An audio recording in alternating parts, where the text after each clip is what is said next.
Salam əziz izləyicilər.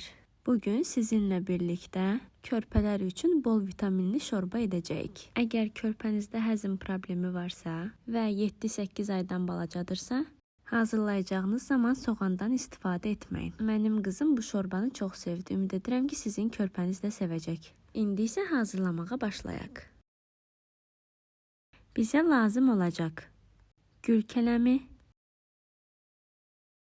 Gül kələmini kiçik hissələrə ayırıb sirkəli suda yarım saat gözlədirik. Bunu etməyimizin səbəbi gül kələminin içində qalan qurd yumurtalarını məhv etməkdir. Gül kələmini adi suda yuduqda onlar getmirlər.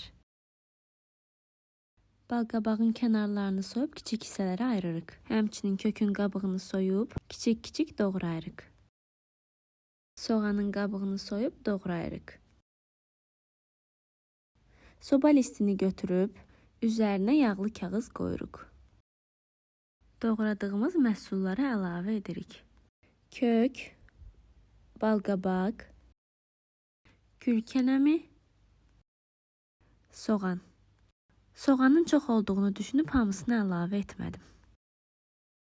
Və üzərinə biraz zeytun yağı əlavə edirik.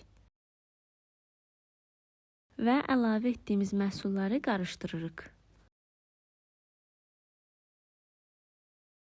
Sobada 200 dərəcə 20-25 dəqiqə arası bişiririk.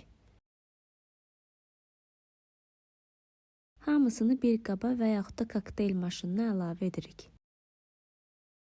Üzərinə biraz qaynar su əlavə edirik. Sonra isə kokteyl maşını və yaxud da blenderla əzirik. Və körpəmizin yeməyi hazırdır. Mən şorbanı özüm qatı etdim. Çünki qaynadılmış suyun faydası yoxdur. Və istədim ki, körpəm daha çox tərəvəzlərin dadına baxsın. Siz daha duru olmağını istəyirsinizsə suyunu artıra bilərsiniz. Ümid edirəm ki, bu video sizə faydalı oldu. Özünüzdən müğayət olun. Hələlik.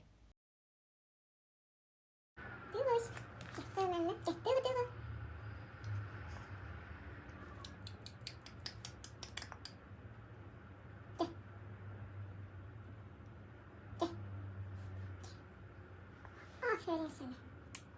Aferin benim şirin şeker balbalım. Gel.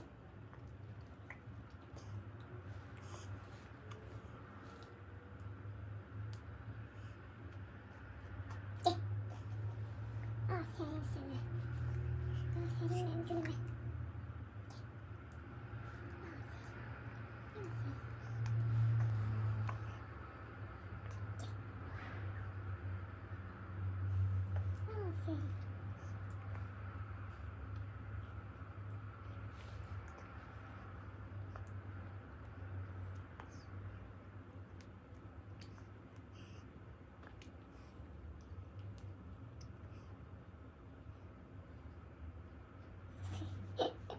Şimdi kızım şeye bakacağım aferin.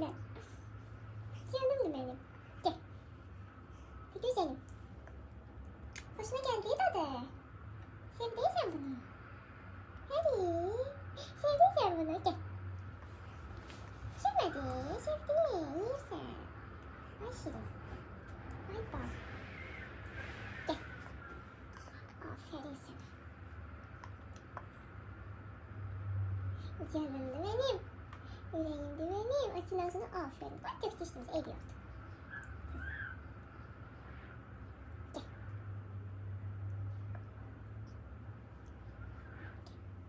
Aferin sana. Aferin sana. Dur buna aferin. Gel. Pişt. Pişt. Can. Yarım da bu kızı. Güneşte de güneş. Anasının güneşi. Annesinin bebesi. Annesinin şirin şekeri balı. Canım. Aşağı. Aşağı.